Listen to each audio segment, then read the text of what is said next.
The virtual CISO moment is brought to you by vCISO Services, a leading provider of quality and experienced virtual chief information security officers for small and mid-sized businesses.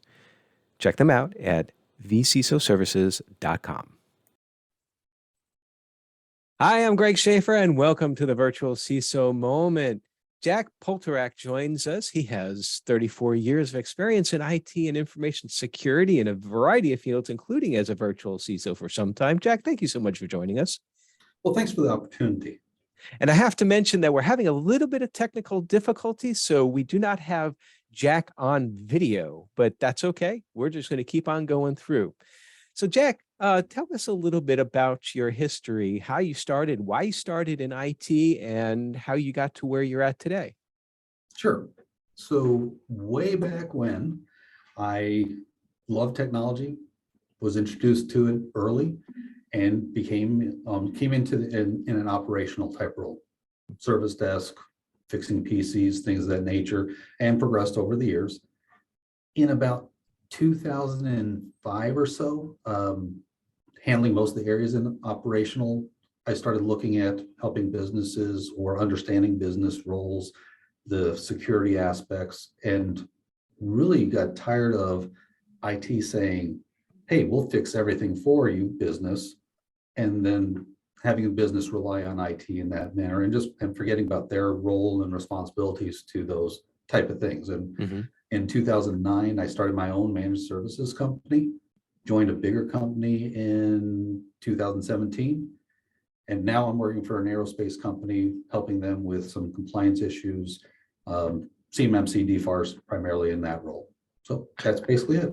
Oh, yes. And CMMC is such a big topic nowadays. In fact, I was just right before this recording, I was working on a CMMC risk assessment myself. So I can certainly see that being very big out there right now. So okay, so you've seen a lot. You've been in it for a long time, and you've worked with all sorts of businesses, including small and mid-sized businesses. What would you say is right now like a really significant threat to information security for small and mid-sized businesses? From a technical aspect, the ransomware, the business email compromise, I think those are your biggest threats. But at the same time, the understanding by the business what they're responsible for, they can't delegate certain things because in the end, they're responsible for. So those are kind of like the two different areas that I try and help businesses understand to move forward with. So when you're talking about delegating, can you kind of expand on that? Sure. It kind of goes back to my initial, in the olden days, IT said, hey, count on us, we'll fix. And it basically takes that responsibility off the owners because the business owners will say, hey, IT is handling it, but they can't transfer that responsibility. It is still the business responsibility to ensure that they're putting in those proper safeguards and being accountable for it. Now, having the IT department or outsourced IT manage that is great, but that risk still relies on the business. And I think we see that a lot with information security as well, too, where there's this thought that, well, we have a CISO right now, or we have a firewall, or we have a firewall and a CISO. It's like so information security is not our responsibility, but it really is. I know that it's a kind of a overused statement that information security is everybody's responsibility, but really it's like if you own or are the steward is the word that I like to use more of the information, then yes, you can't really transfer that risk. You can transfer the mitigation actions, but ultimately the responsibility of the risk lays on you. That's correct. Well, I always like asking that question, and I think that touches upon an answer that, and I'm drawing a blank of who said this a few weeks ago, but it was one of the best answers that I had gotten, I think, to that. I asked the question, well, what's the biggest risk in information security, small and mid-sized businesses? The one du jour is ransomware right now, and because it is, and it works. But he said that it's bad advice. And I want to kind of pivot to the reason why you and I first started talking about coming on the podcast, and that has to deal with managed service providers and managed security service providers and their provision of virtual CIO and CISO services, and that maybe they're not really providing exactly what the small business, medium-sized business needs. What are your thoughts on that? So the way, since 2009, I started working in that MSP world until 2020. So have a number to 11 years in that business, but prior experience. What I found, and this is not all MSPs, MSSPs, but a good portion of those, of the maybe 30, 40 that I've talked with over the years, and might even be more than that at different events, but mostly MSPs that I talk to, they feel that their responsibilities are to the technology and not with the guidance. Even though they have that vCIO or vCISO roles allocated, for the past probably 15 years, I've been looking at compliance requirements, HIPAA, FINRA, now NIST and CMMC, providing that guidance. Simply, if you're hit with ransomware, for example, what is the obligation of the small to medium-sized business to report that to those appropriate individuals? You know, the legal aspect, to the oversight from a HIPAA, Health and Human Services, from a NIST 171 DFARS, then reporting that to the DoD. Most MSPs do not understand that, and they basically stop at the technology. We will fix that ransomware impact, and then when we fix it, basically we're done. They don't provide that guidance to say, oh, you need to report this incident that might be a breach to the appropriate bodies so that they can act upon it appropriately. Building on that incident response plan, not only from a technical, but and also a non-technical guidance of how to mitigate that incident. Does that make sense? It does, but it brings up a whole host of other questions. I mean, the first one, which is kind of pretty obvious, is stepping back about what information security at the core really is. And the way I like to describe this, and I've done this in the podcast before, is talk about the 3 lines of defense, where first line is operational management, second line is risk management, third line is audit. And information security, as far as when you get to the virtual CISO or the CISO level, it is about risk management. It's not just about the technology. And yet I sense this disconnect where if you have an MSP that is saying that they're offering a virtual CISO service, but they're really not offering risk management with that, is that what I'm getting at here? That's correct. I ask the question and say, if I was a CIO of your company or a CISO of your company, then wouldn't it make sense that a virtual CISO or virtual CIO would have those same expectations? Yeah. Where do those lines blur, where they stop, where is it separated? And if you can't answer that, then maybe there's a disconnect between the SMB and the service provider that they're using. And that needs to be clarified. Well, and on the flip side, I think that a lot of times when I have contacts, prospects coming in asking about the services, they're maybe first driven by compliance, but they really want to build their information security program. That's who I prefer to work with. If they're just looking at compliance, I won't do that. But they already have like this sort of inherent understanding that, okay, I can't just buy a piece of technology and put it in. I need to have some guidance for the program and all of that. And to me, it would seem like that if they reach out to any organization that's offering these services, that would be what they feel that they're getting. But that isn't necessarily the case, it sounds like, in some instances. Yeah, exactly. For example, somebody has a HIPAA compliance requirement. Mm-hmm. While it doesn't say that you have to do this, this, this, and this, managed service providers, some, when I ask them that question, what are the possibilities? How do you create this environment? Things of that nature. They say, oh, we can do this, this, this, and this. And then when you look at the HIPAA requirements, well, how do you expect to meet this requirement with that configuration? And most of, like I said, most of the companies I talk to, they don't really have an understanding of what the requirements are for HIPAA. So they're giving you potentially, and in specific areas, wrong information, such as having a, do you need a server? Do you need a domain controller? Do you need single sign-on? And well, yes, best practices, but it might not be accurate into the information that they're providing you. And in several cases with different companies I've worked for, they've provided solutions that would have made them non-compliant. And that has a big ramification for that SMB company. Well, yeah, that's a huge risk because Oh, yeah. they're expecting that, okay, I have engaged this, and I'm sticking on the virtual CISO side, Sure. that they have engaged this virtual CISO services in order to solve a business risk problem. And the only time that they find out that they hadn't gotten what they needed, because they're virtually starting from ground zero. It's like you contract with a lawyer because you're not one, even if you stayed at a Holiday Express or not. But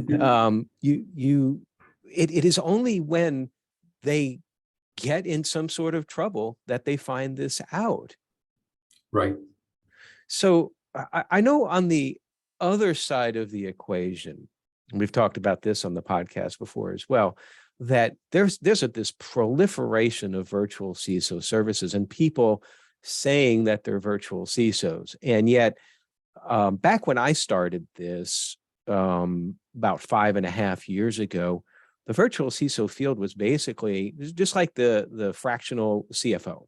Fractional CFO, you were typically a chief financial officer beforehand, and then you decided to go out and provide your services on a fractional basis for whatever reason.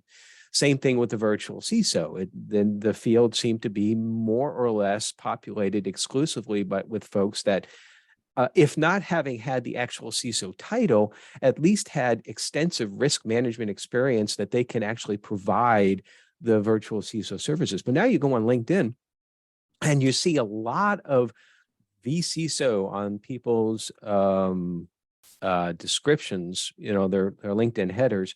And if you look in their experience, it's really not there. Have you been seeing more of this as well too, or am I just like hypersensitive to this?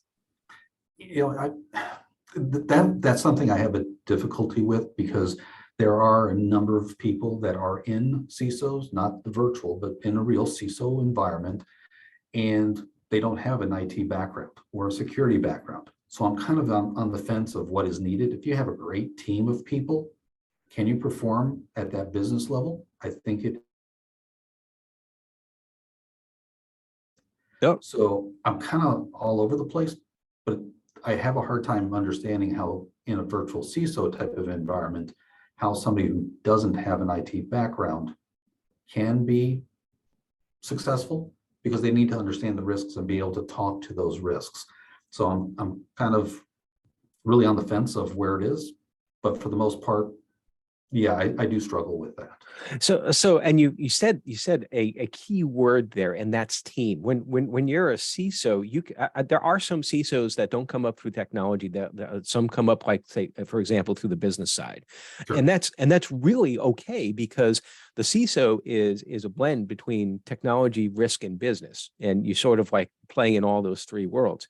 But you have a team to be able to fill those gaps, particularly on the technology side. You don't necessarily need to be a technology based or focused CISO or experienced CISO.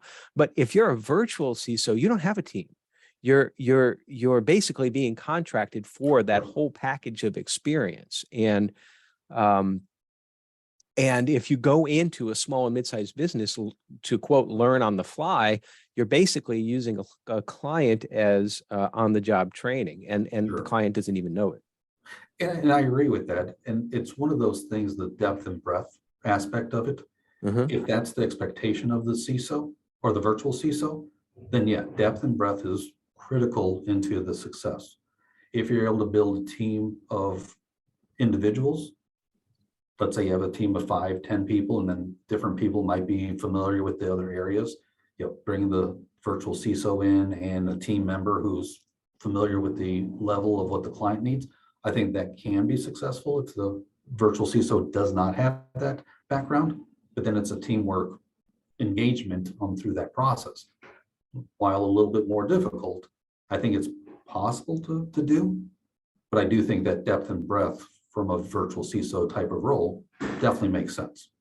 So I think that's good advice, but it still doesn't solve necessarily on the small and mid-sized business side, where they need to understand exactly what it is that they're getting and maybe also what they want. And having been in the MSP world and dealt with all of these MSPs, do you have any suggestions for small and mid-sized businesses how they can, maybe the word would be better vet the service that they're trying to get, instead of just saying, oh, I'm going to go for the lowest bidder or something like that? Yeah. I've been in government too, so I understand that. Yeah, exactly. And getting the lowest, if that's what you're dealing with, then asking for a virtual CISO is probably not the best way of spending those monies, because that rarely kind of comes together. It's that the 3 legs of a chair type of thing.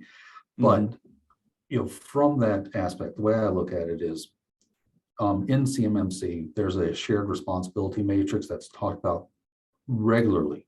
And I think that's something that the business and the service provider need to understand where it starts, where it stops, and itemizing those areas of technical and non-technical that the business wants assistance with. So if you have a compliance requirement, you want that service provider, virtual CISO, whatever it might be, and say, here's what I'm expecting of you to do to perform these tasks. Are you? Aren't you? Are we sharing this? And what do we handle? What do you handle? What do we share? And that's both technical and non-technical. And if you can go through that process, I think that'll help you put yourself into a better position, maturity.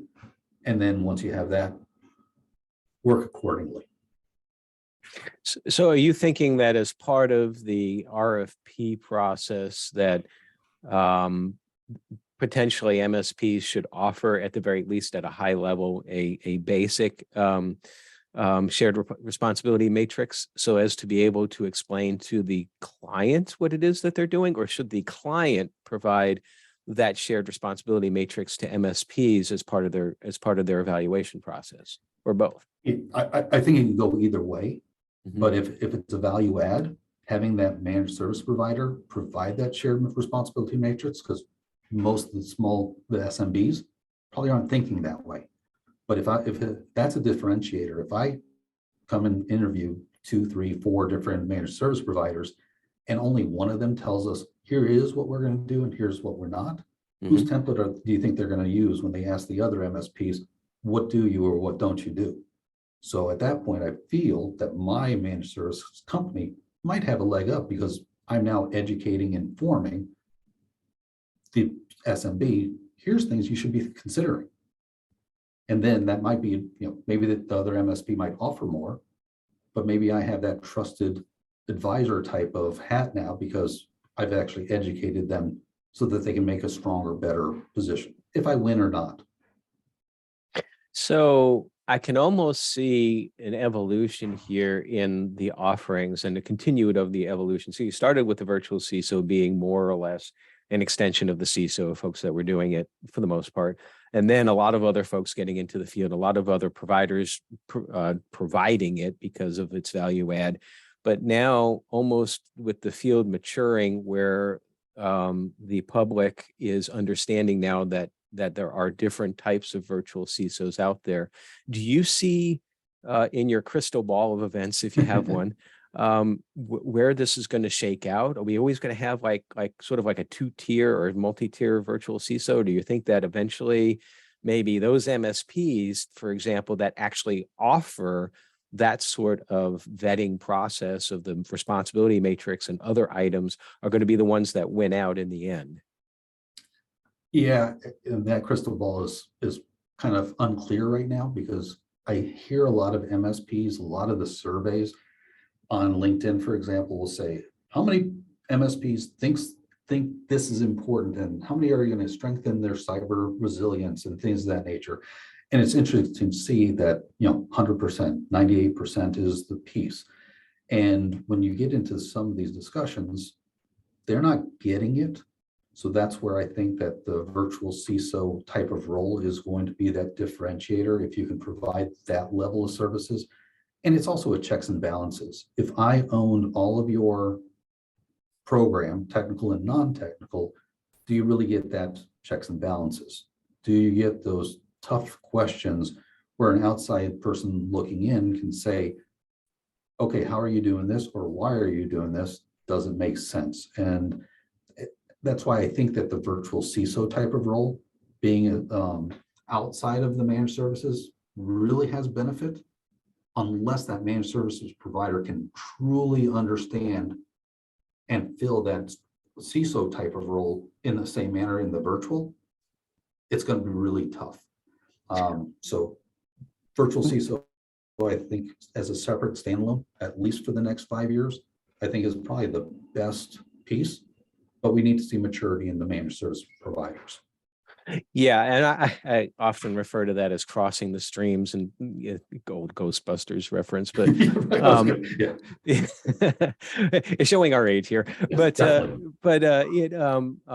really it's so important to keep, I think, first, second, and third line separate. Like an audit company will never come in and run your firewall because they can't do that. There's a conflict of interest there, and that's typically why I try to explain it is very basic. Maybe that's like a sort of like very basic level maturity, shared responsibility matrix there.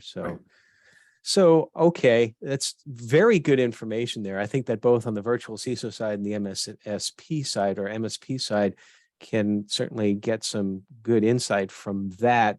But I want to kind of flip it a little bit now, talk about the human side of information technology and security, because I've been in it for a long time as well too, 30 plus years. I stopped counting, actually. It's just not worth it, but it can be very stressful. And how do you deal with decompressing, getting away from the stress? Because sometimes it's really hard to turn off in your mind. Sure. So 2 main things that I do. One is 1 day a week, and my wife allows it, so just putting it that way. From about 8 to 3 in the morning, I play Xbox. So I play Call of Duty, one of the older ones. Wow. Friday night, Saturday night, something like that, just get my fill in of that. So I do that one day a week, if there's time. And then the other thing is, my wife and I love to cycle. So we do that. I know that a lot of your podcasters, guests, they also do working out. So I do that on a regular basis. Do you do road biking, or do you do mountain biking, or? No, it's mainly, we have in Michigan, we have railways. So a lot of it is old railroad tracks. So we'll do on the railroad tracks, they've blacktopped or put down rock and gravel and things of that nature. So we have hybrid bikes, so we can basically go on anything. So that's awesome. Yeah, I know New York has a lot of that as well too. I'm originally from New York. When I go visit, I've actually last year around this time I did a half marathon that was partially on railway trails and went over the Hudson River and all that. So that's great. Yeah, that's cool. And I also love cycling. Do you do any indoor virtual cycling like Zwift? No, but my wife just has a bike that is hooked up to, she does Beachbody, so not to advertise for them, but nevertheless, that's the bike that she has. So we've been using that for inside biking. Oh, okay. Well, very good. Very good. Future plans? So today is actually my last day at the aerospace company I work at. On Monday, I'm starting with the company Defense Cybersecurity Group, and going to be dealing with the CMMC, the military DoD area. So CMMC DFARS continues, but then with other companies as well, where they're trying to improve their security maturity. So helping them with the cybersecurity framework and getting them prepared for a stronger, that stronger maturity level. Awesome. Well, congratulations Thank and you. best of luck in the new role. And always appreciate your input. I know you're active on LinkedIn and always have good insights. So appreciate that all as well. Great. Well, thank you very much. Well, Jack, thank you so much for joining. It was a great conversation, great information, and I'm sure that it can help both, again, like I said before, the virtual CISOs and the MSPs in helping to provide, ultimately, what we're all trying to do is provide great services to small and mid-sized businesses. Exactly. All right. Great. Well, thank you very much. And everybody stay secure.